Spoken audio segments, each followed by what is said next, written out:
Hoje eu convido você a passar 1 hora com Chico Xavier. Eu vou trazer para vocês 1 hora com os melhores e mais lindos casos envolvendo nosso amado Chico, além de ensinamentos deixados por ele através da sua experiência na sua reencarnação. Eu tenho certeza que seu espírito ficará muito mais leve depois dessa hora aqui no canal Espírita.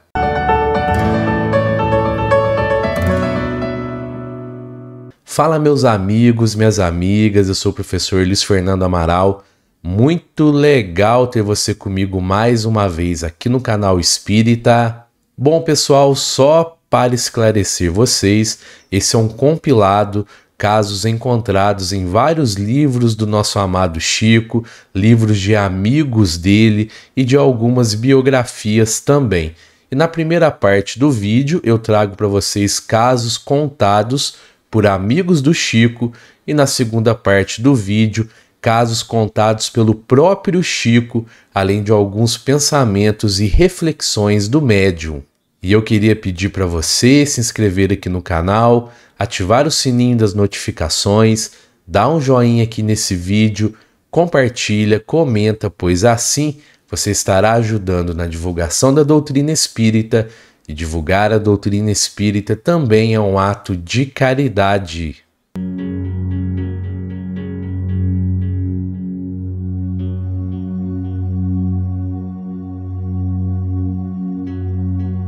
Tenha paciência, meu filho.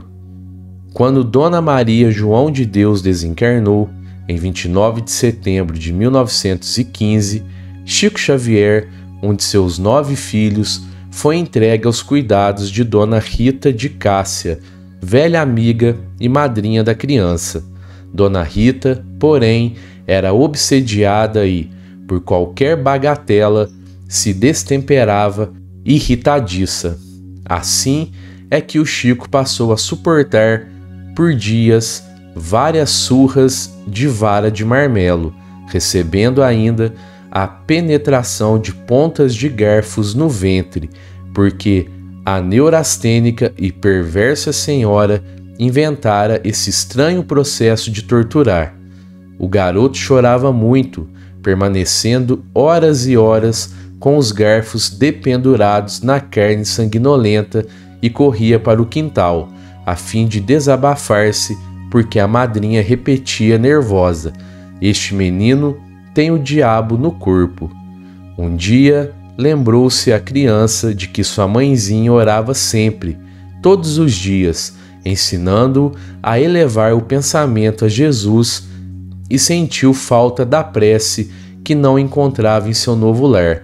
Ajoelhou-se sob velhas bananeiras e pronunciou as palavras do Pai Nosso que aprendera dos lábios maternais. Quando terminou, ó, maravilha! Sua progenitora, Dona Maria João de Deus, estava perfeitamente viva ao seu lado. Chico, que ainda não lidara com as negações e dúvidas dos homens, nem por um instante pensou que a mãezinha tivesse partido para as sombras da morte. Abraçou-a feliz e gritou: "Mamãe, não me deixe aqui, carregue-me com a senhora." "Não posso", disse a entidade triste. "Estou apanhando muito, mamãe." Dona Maria acariciou e explicou: "Tenha paciência, meu filho. Você precisa crescer mais forte para o trabalho, e quem não sofre não aprende a lutar." "Mas", tornou a criança, "minha madrinha diz que eu estou com o diabo no corpo." "Que tem isso? Não se incomode.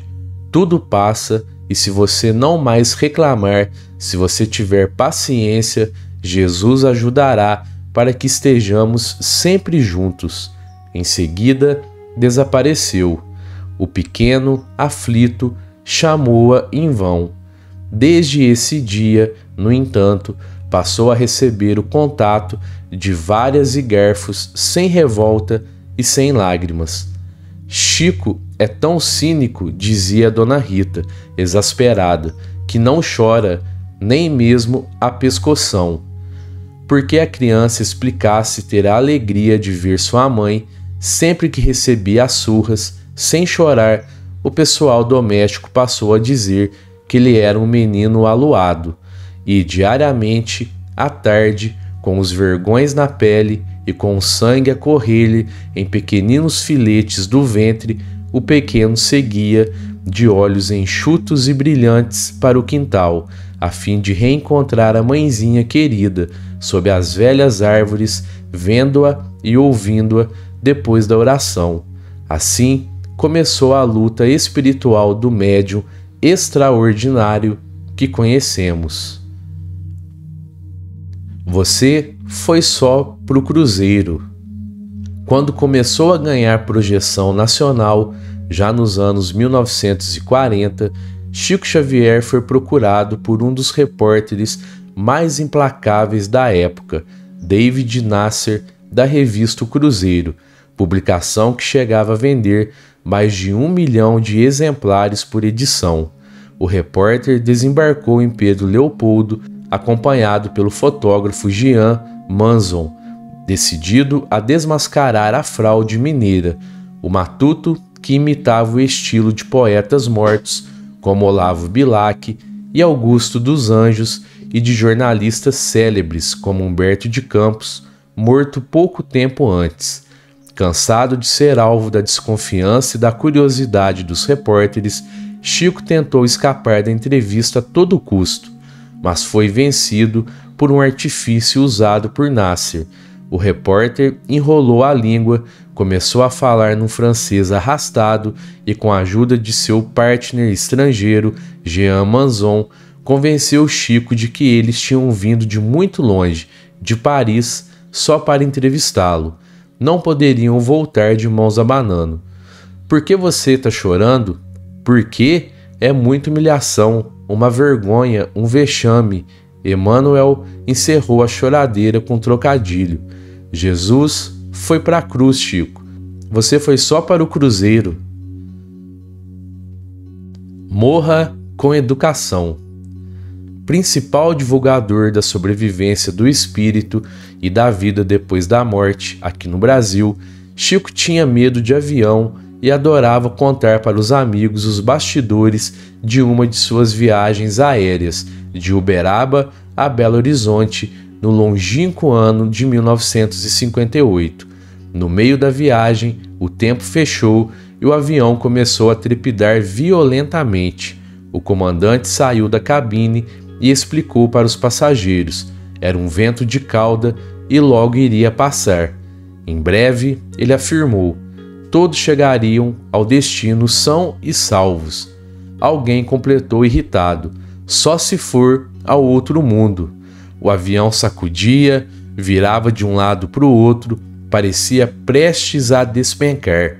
Crianças começaram a berrar, passageiros vomitavam, um padre iniciou uma oração em voz alta e Chico se uniu ao coro dos desesperados. Valem-me Deus, socorro, misericórdia, tende piedade de nós.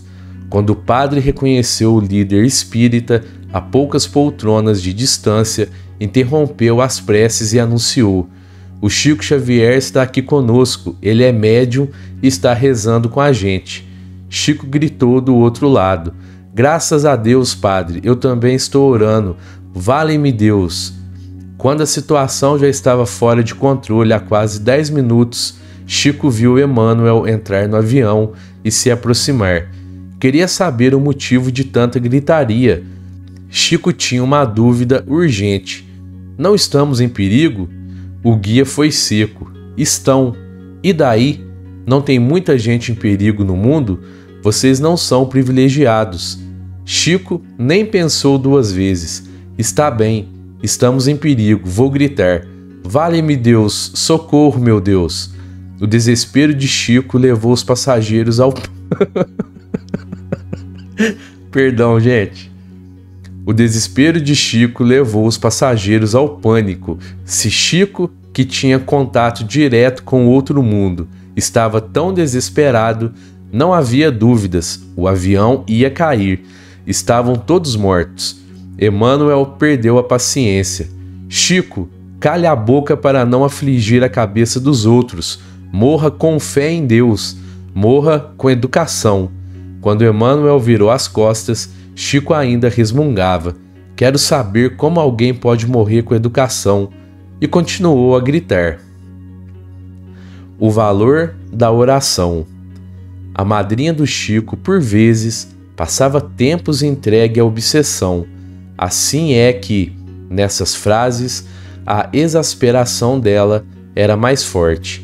Em algumas ocasiões, por isso, condenava o menino a vários dias de fome. Certa feita, já fazia 3 dias que a criança permanecia em completo jejum. À tarde, na hora da prece, encontrou a mãezinha desencarnada, que lhe perguntou o motivo da tristeza com a qual se apresentava. Então, a senhora não sabe, explicou o Chico. Tenho passado muita fome. Ora, você está reclamando muito, meu filho, disse Dona Maria João de Deus. Menino guloso tem sempre indigestão. Mas hoje bem que eu queria comer alguma coisa. A mãezinha abraçou-o e recomendou: continue na oração e espere um pouco. O menino ficou repetindo as palavras do Pai Nosso e daí a instantes um grande cão da rua penetrou o quintal. Aproximou-se dele e deixou cair da bocarra um objeto escuro. Era um jatobá saboroso. Chico recolheu alegre o pesado fruto, ao mesmo tempo que reviu a mãezinha do seu lado, acrescentando: misture o jatobá com água e você terá um bom alimento.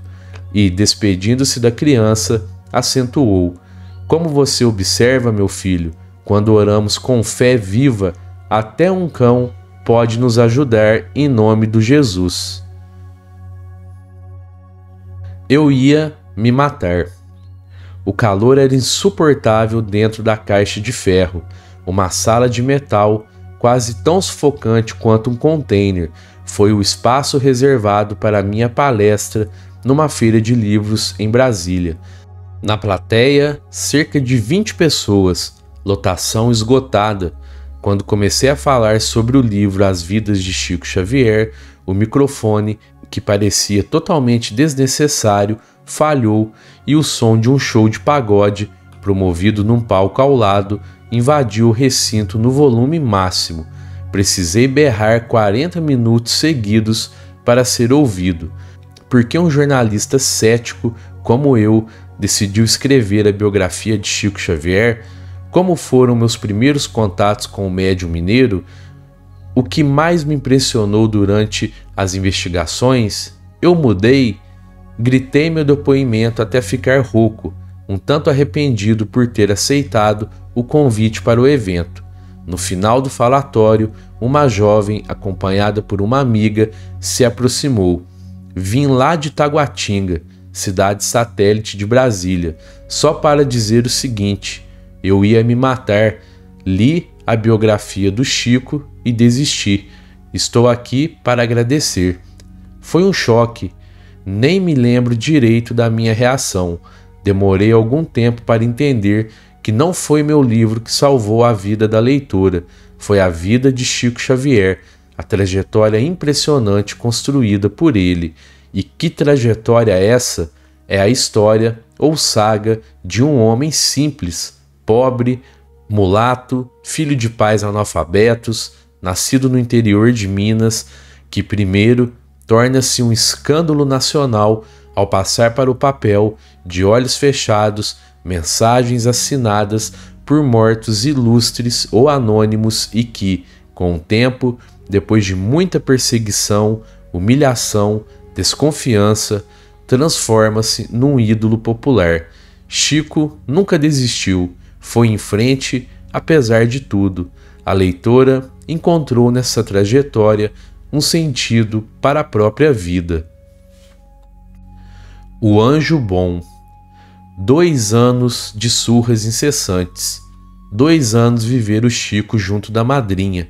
Numa tarde muito fria, quando entrou em colóquio com Dona Maria João de Deus, Chico implorou: mamãe, se a senhora vem nos ver, por que não me retira daqui? E o espírito carinhoso afagou-o e perguntou: por que você está tão aflito? tudo no mundo obedece à vontade de Deus, mas a senhora sabe que nos faz muita falta. A mãezinha consolou-o e explicou: não perca a paciência, pedi a Jesus para enviar um anjo bom que tome conta de vocês todos. E sempre que revia a progenitora, o menino indagava: mamãe, quando é que o anjo chegará? Espere, meu filho, era a resposta de sempre.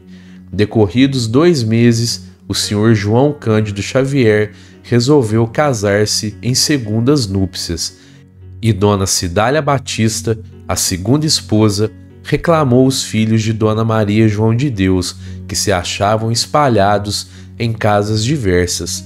Foi assim que a nobre senhora mandou buscar também o Chico. Quando a criança voltou ao antigo lar, contemplou a madrasta que lhe estendia as mãos. Dona Cidália abraçou-o e beijou-o com ternura e perguntou: meu Deus, onde estava este menino com a barriga desse jeito? Chico, encorajado com o carinho dela, abraçou-a também, como o pássaro que sentia saudades do ninho perdido. A madrasta bondosa fitou-o bem nos olhos e indagou: você sabe quem sou, meu filho? Sei sim, a senhora é o anjo bom de que minha mãe já falou. E desde então, entre os dois, brilhou o amor puro com que o Chico seguiu a segunda mãe até a morte. 20 contos. Chico Xavier tinha um amigo de Belo Horizonte. Um dia, o amigo falou para ele: eu vou ao centro Luiz Gonzaga sempre que consigo. Em minhas preces eu peço para ganhar na loteria. Chico Xavier olhou com estranheza para o amigo. O homem continuou: se eu ganhar, vou dar 20 contos ao centro Luiz Gonzaga. Alguns dias se passaram e o amigo de Chico ganhou 200.000 cruzeiros na loteria. Quando isso ocorreu, ele sumiu da cidade de Pedro Leopoldo, que era o local do Centro Espírita Luiz Gonzaga. Também era o lugar em que Chico Xavier fazia seus trabalhos espíritas. Se o amigo via Chico Xavier em Belo Horizonte, também o evitava. 14 anos depois, o homem desencarnou. Alguns dias depois, ele apareceu em uma das sessões do Centro Espírita Luiz Gonzaga. Chico, Chico, chamou o amigo querendo abraçá-lo.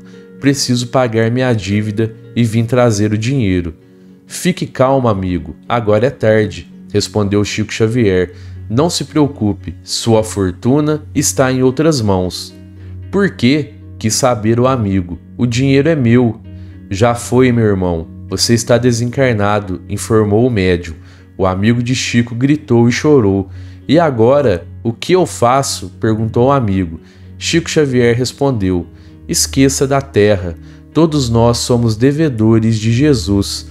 Vamos pagar nossas contas para ele e está tudo bem.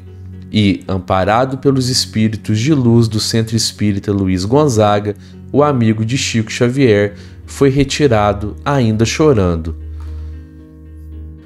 Medo da prisão. Quando Chico Xavier passou a trabalhar com o desencarnado Humberto de Campos, a viúva do homem ajuizou uma ação declaratória contra a Federação Espírita Brasileira e Chico Xavier. Ela queria esclarecer se as obras eram ditadas por seu falecido marido de verdade. Se comprovado que eram, ela queria os direitos autorais dos livros.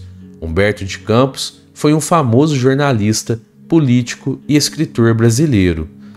A apreensão e o medo de Chico Xavier durante essa jornada foram enormes. Ele recebeu uma carta precatória com uma convocação para depor. Nesse momento, Chico Xavier se esqueceu de tudo. Ele não tinha a quem recorrer para esclarecer o assunto. A contragosto, Chico Xavier fez uma oração. Ele já estava pensando que ia parar na cadeia e sofrer chacotas, desprezos e humilhações. Sua mente ficou escura e ele só pensava no pior. Quando Chico Xavier terminou a prece, Emmanuel foi responder. Ele não deu tempo de Emmanuel falar nenhuma palavra e foi logo desabafando. Meu pai, será que vou ser preso em Belo Horizonte ou no Rio de Janeiro? Se for aqui, talvez eu sofra menos, porque sou conhecido e todos os irmãos são piedosos e compreensivos. Mas e se for no Rio de Janeiro? Emmanuel foi em seu socorro. Meu filho, você é uma planta fraca para suportar a força das ventanias. Você tem que lutar muito para merecer ser preso e morrer pelo Cristo. Depois de ouvir o conselho de seu mentor, Chico Xavier começou a chorar e ficou mais corajoso para sofrer qualquer provação. Sua fé também aumentou. O desânimo. Chico Xavier foi empregado da Fazenda de Criação do Ministério da Cultura por mais de 20 anos em Pedro Leopoldo. Uma manhã, quando caminhava para o trabalho, refletia sobre os seus trabalhos mediúnicos. Ele estava atolado de problemas. Eram muitos os adoentados pedindo socorro, aflitos que precisavam de preces, curiosos que pediam esclarecimentos e ateus que até insistiam na obtenção da fé. Chico Xavier estava desanimado, então Emmanuel apareceu para ele. O mentor apontou uma cena. Ele mostrou um lavrador que trabalhava com uma enxada no sol nascente. Você reparou? Perguntou Emmanuel para Chico. Guiada pelo cultivador, a enxada procura apenas servir. Ela não questiona se o terreno é seco ou pantanoso, se ela vai atingir o lodo ou bater nas pedras. Ela não questiona se vai ajudar na semeadura de flores, batatas, milho ou feijão. A enxada obedece ao lavrador e o ajuda sempre. Emmanuel fez uma pausa e continuou. Nós somos a enxada nas mãos de Jesus, o divino semeador. Você deve aprender a servir sem questionar. Chico foi tocado pelo ensinamento e respondeu: é verdade, o desânimo é um veneno. Sim, concluiu Emmanuel, a enxada que foge do trabalho cai na tragédia da ferrugem. Emmanuel então se despediu. Chico Xavier foi trabalhar de coração agradecido. O homem de bem. Em Uberlândia, em Minas Gerais, um senhor estudioso da doutrina aprendera que nos momentos em que mais sentimos necessidades de uma orientação espiritual, basta abrir a esmo o Evangelho segundo o Espiritismo e lá encontraremos a orientação adequada. Este já é um costume tradicional bastante divulgado entre os praticantes do Espiritismo. Um dia, este senhor estava em sua chácara, deitado na rede da sua varanda, quando uma violenta tempestade desabou na cidade. Os relâmpagos e raios a todos assustavam. Mais apreensivos ainda ficavam quando um raio caiu bem próximo do local onde eles se encontravam, matando um gato. Levantando-se, não teve meios termos, reuniu os parentes e exclamou eufórico que o pior não tinha acontecido, graças à proteção que tinha dos espíritos, e ato contínuo apanhou o evangelho sobre a mesa e meditou alguns minutos. Abriu e lá estava a mensagem pedida para aquele momento de grande ansiedade. Se fosses um homem de bem, terias morrido. O ambiente era de profunda meditação e respeito, mas foi possível impedir a gargalhada espontânea dos presentes. História contada por Chico Xavier. Manifesto às formigas. Ao mudar-se para Uberaba, passou a morar próximo à comunhão espírita cristã. A casinha era humilde e contava com um mínimo quintal onde Chico, nas poucas horas vagas que possuía, resolveu fazer uma pequena horta com a ajuda de um seu auxiliar. Tudo indicava que tinha uma boa mão para a plantação, e sua hortinha ia de vento em popa. Tudo bem até que surgiu um sério problema: as formigas. Aos poucos estavam acabando com a sua tão bem cuidada plantação. todas as noites observava aquele exército interminável que, em fila indiana, destruía tudo o que ele havia feito durante o dia. Tantos cuidados, tanto zelo, tudo perdido a cada noite. E assim foi passando o tempo nessa luta de refazer o desfeito, até que, pensando com mais atenção sobre o assunto, resolveu preparar um manifesto contra as pequenas invasoras. Seria uma intimação? Preparado o discurso, assim procedeu: formiguinhas, vocês precisam ser mais piedosas, mais humanas. Estão faltando com a caridade ao seu semelhante. Estão tirando o alimento de quem precisa, e não há justificativa para tal procedimento, como vou provar.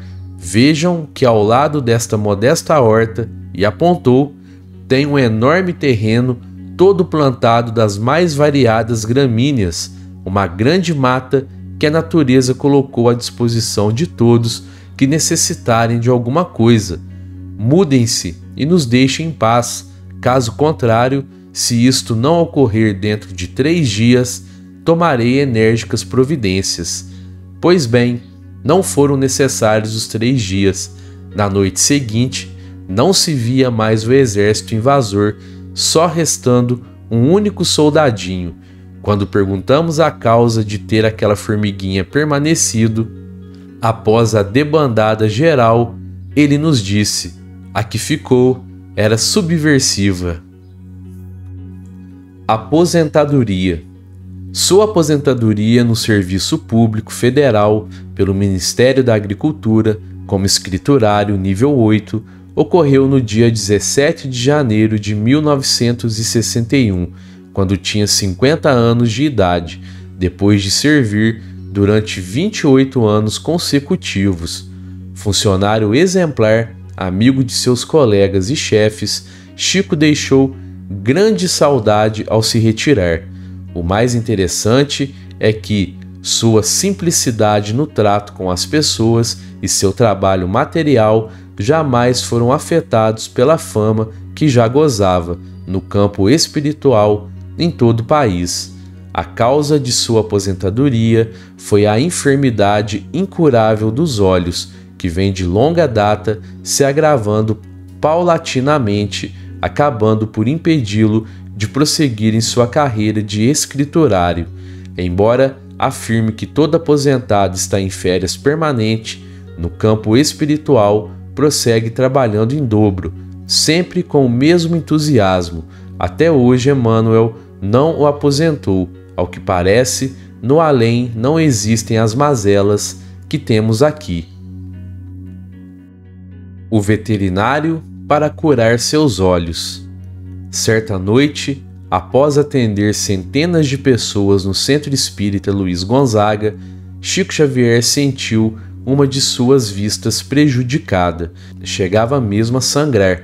As dores eram insuportáveis, não contando naquele momento com a presença de seu guia receitista, o Dr. Bezerra de Menezes, sabendo que muitas pessoas ainda o aguardavam e não tendo meios de esclarecer àquela massa humana o que se passava, isolou-se por alguns minutos quando lhe apareceu um dos assistentes espirituais daquele médico.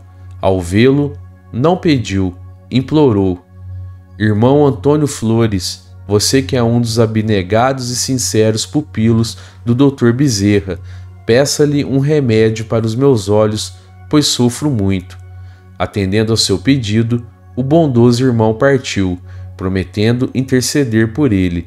Passados poucos minutos, regressou acompanhado do famoso médico que, ao olhá-lo, lhe diz: Por que você não me disse que estava passando mal da vista? Eu lhe teria medicado. Emocionado, respondeu: Dr. Bezerra, eu não lhe peço como gente, mas como uma besta que precisa curar-se para continuar sua missão espiritual e terrena. Cure, pois, por caridade, os meus olhos doentes. Se você, Chico, é uma besta, eu quem sou? O senhor Dr. Bezerra é o veterinário de Deus. O cachorro obsessor. Ao voltar certa vez do centro para a sua casa, nos fundos da casa de Luísa, levou um tremendo susto.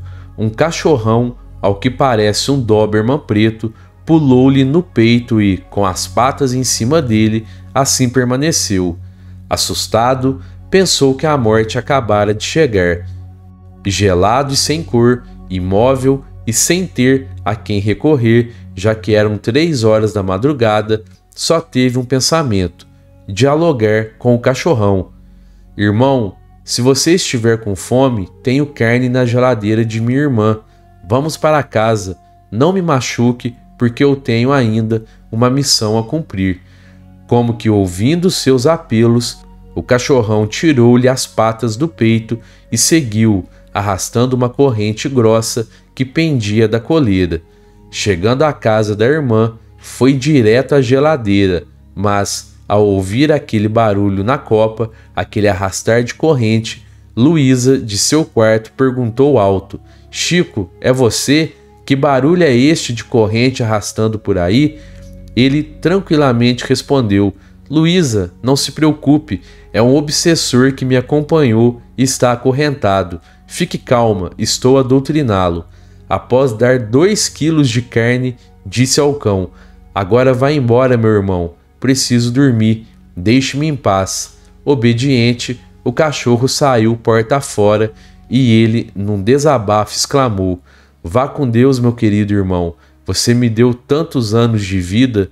No cardápio do almoço do dia seguinte, foi abolida aquela bela e suculenta posta de carne que servira para doutrinar o temível obsessor. Bom, pessoal, então a partir de agora eu vou trazer para vocês alguns relatos contados pelo próprio Chico, relatos que estão aqui nesse livro, O Homem que Falava com os Espíritos, um livro de Luiz Eduardo de Souza.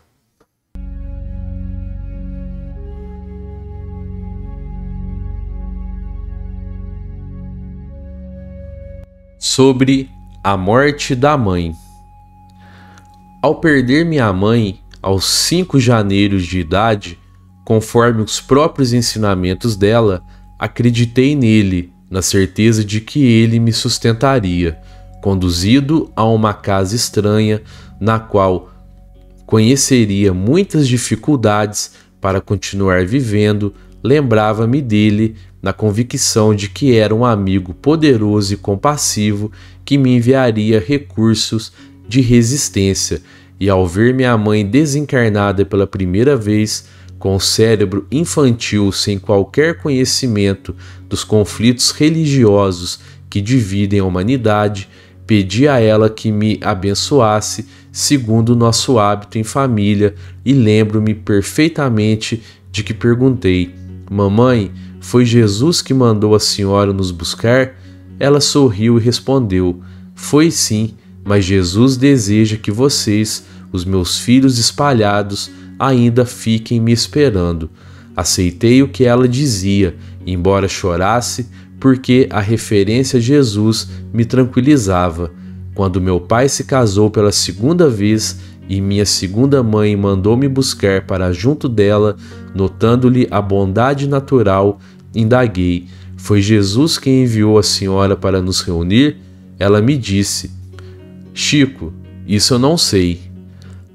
Mas minha fé era tamanha que respondi: Foi ele sim. Minha mãe, quando me aparece, sempre fala que ele mandaria alguém nos buscar para a nossa casa, e Jesus sempre esteve e está em minhas lembranças como um protetor poderoso e bom, não desaparecido, não longe, mas sempre perto, não indiferente aos nossos obstáculos humanos, e sim cada vez mais atuante e mais vivo.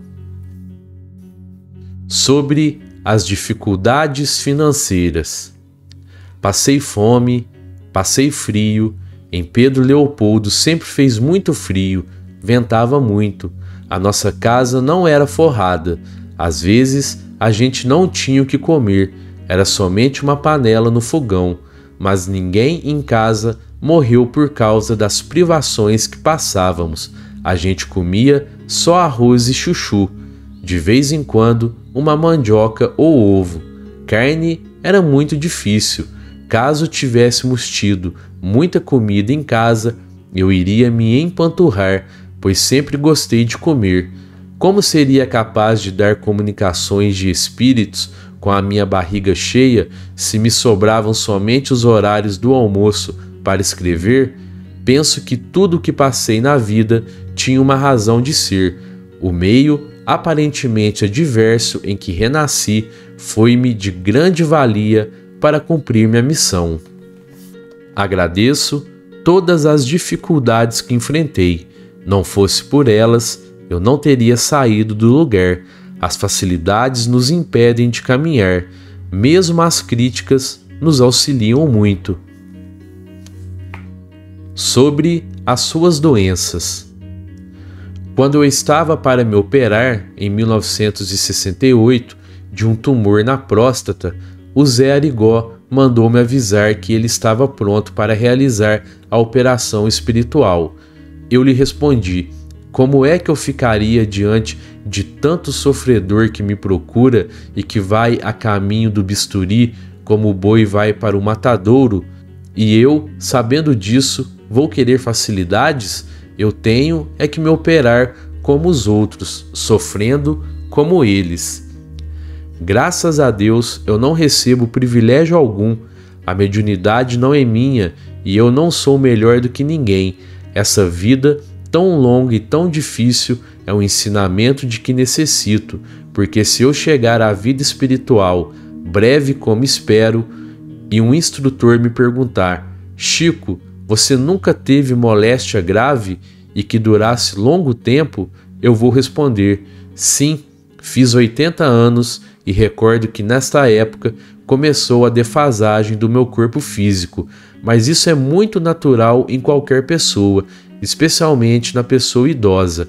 É algo gradual de que necessito para não ficar envergonhado no além quando eu chegar à convivência dos nossos irmãos já desencarnados. Eu não quero sentir a vergonha de nunca ter sofrido, mas para mim isso não é verdadeiramente sofrimento. Sobre um continuador de sua obra. Partirei desta vida sem um níquel sequer. Tudo que veio a mim em matéria de dinheiro simplesmente passou por minhas mãos. Graças a Deus, a minha aposentadoria dá para os meus remédios.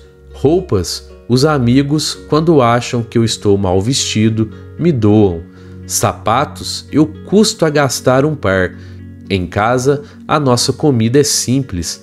Não tenho conta bancária, talão de cheques, nenhuma propriedade em meu nome, a não ser esta casa que eu já passei em cartório para outros e tenho apenas o usufruto. Nunca tive carros, nem mesmo uma carroça, de modo que, neste sentido, nada vai me pesar na consciência. Fiz o que pude pelos meus familiares, e se não fiz mais, é porque mais eu não podia fazer. Nunca contei o dinheiro que trazia no bolso, mesmo aquele que alguns amigos generosos colocavam no meu paletó. Quanto a mim, sou apenas médium e médium muito falho, e os médiums seguem-se uns aos outros perante o tempo. Não me sinto em tarefa especial que exija um continuador específico. O trabalho que me foi entregue poderia ter sido entregue a qualquer outro médium.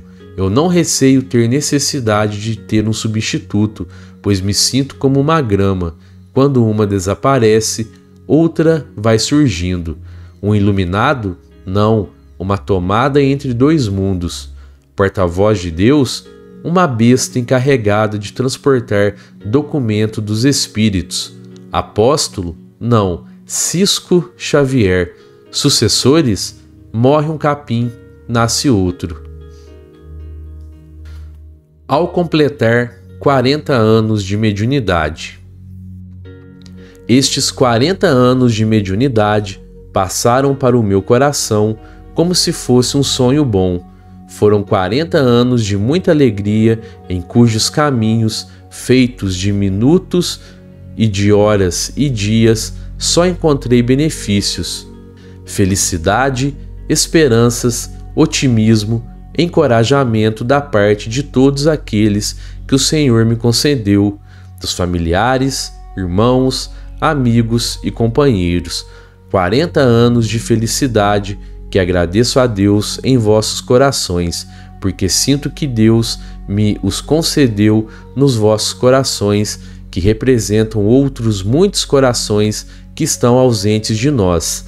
Agora, sinto que Deus me concedeu, por vosso intermédio, uma vida tocada de alegrias e bênçãos, como eu não poderia receber em nenhum outro setor de trabalho na humanidade.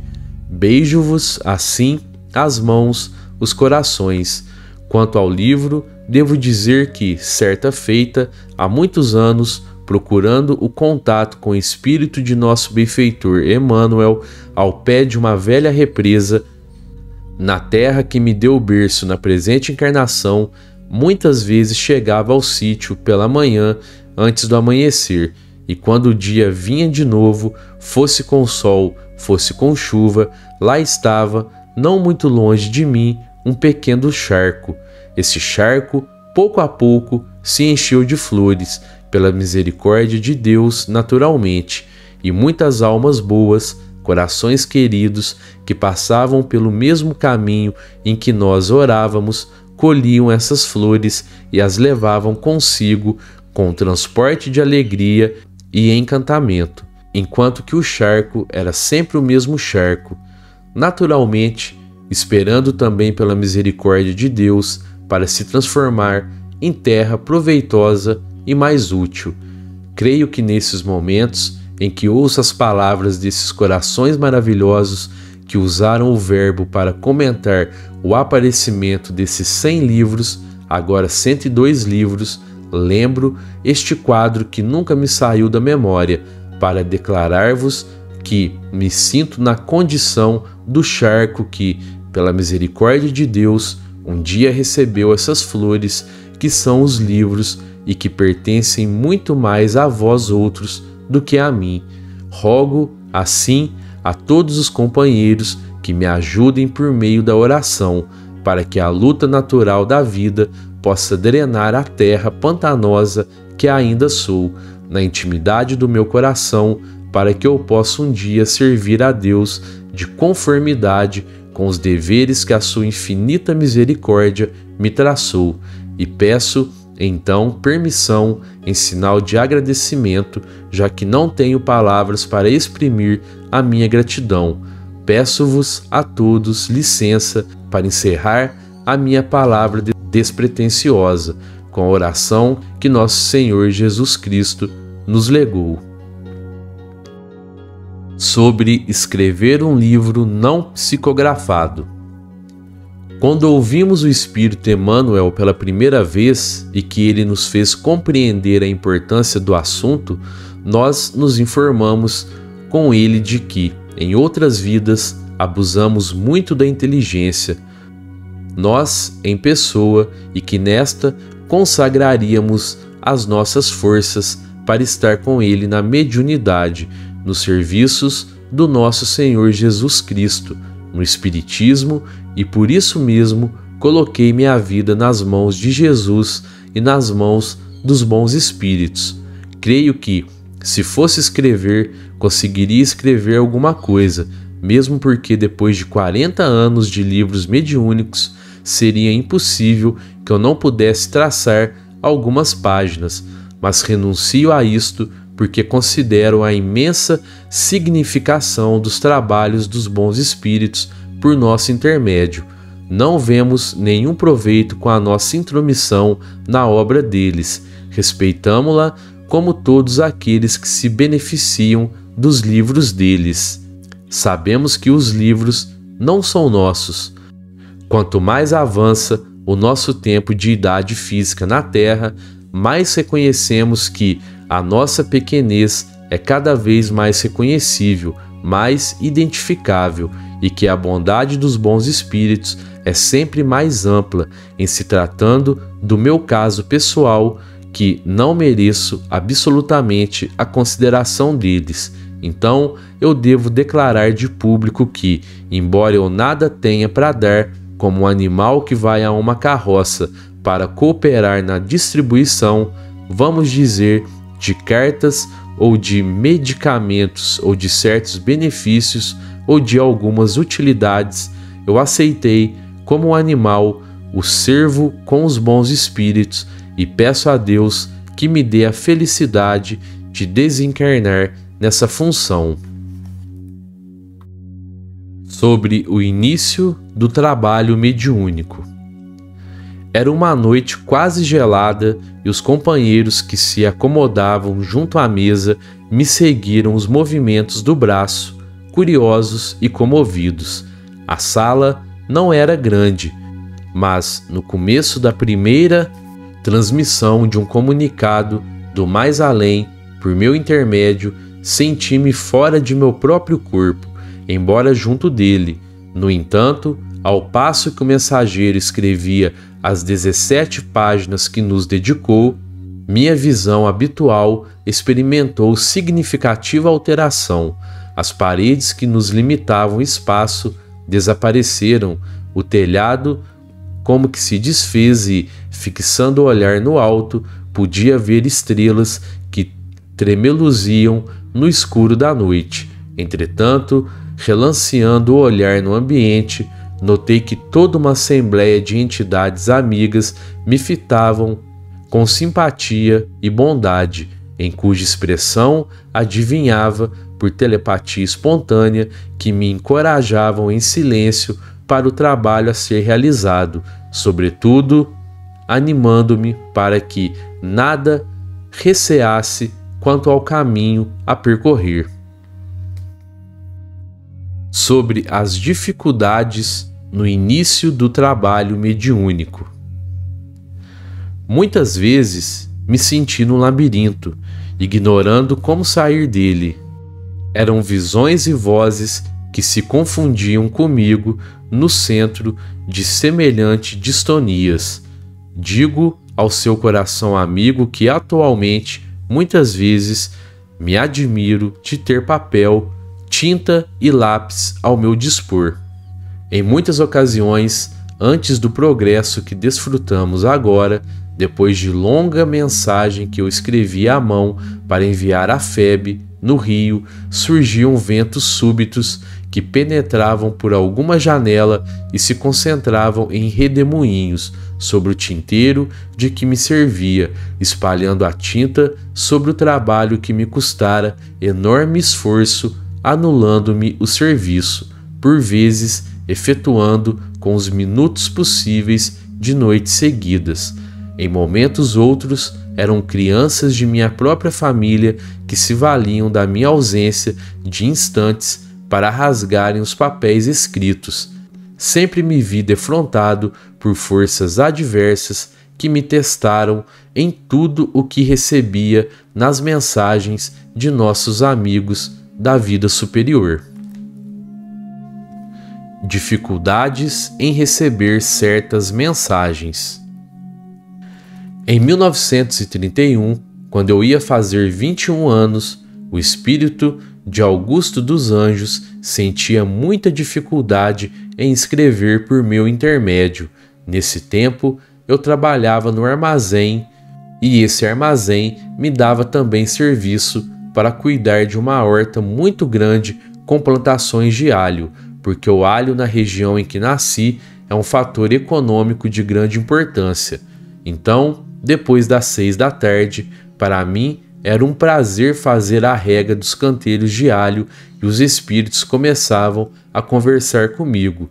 Eu achava muito prazer naquelas horas, porque eu me isolava de todo o serviço do armazém para ficar plenamente à disposição dos espíritos amigos. Então, ele começou a ditar uma poesia que está no Parnaso de Além Túmulo, o primeiro livro da nossa mediunidade. A poesia chama-se Vozes de uma Sombra, e ele começou a falar com aquelas palavras maravilhosas, muito técnicas, e eu, com o regador na mão, custava compreender.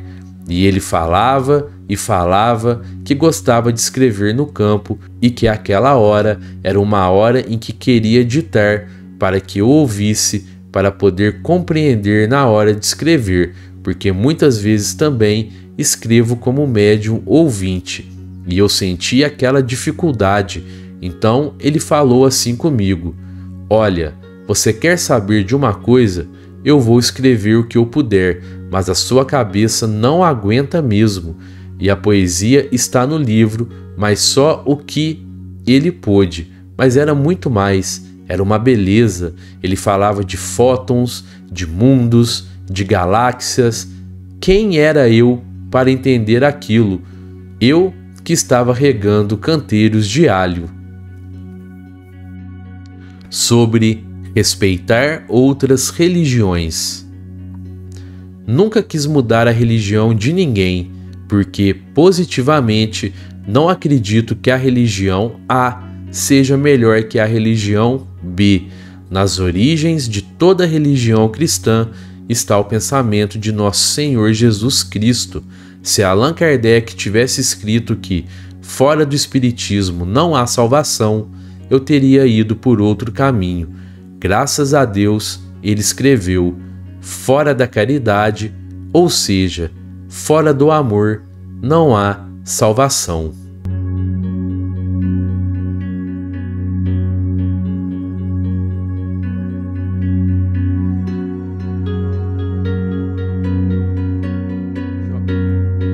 E eu queria agradecer a você que ficou comigo até aqui no final desse vídeo. Confere aí se você está inscrito no canal, se você deu um joinha aqui nesse vídeo, tá bom? Um fraterno abraço a todos e que assim seja.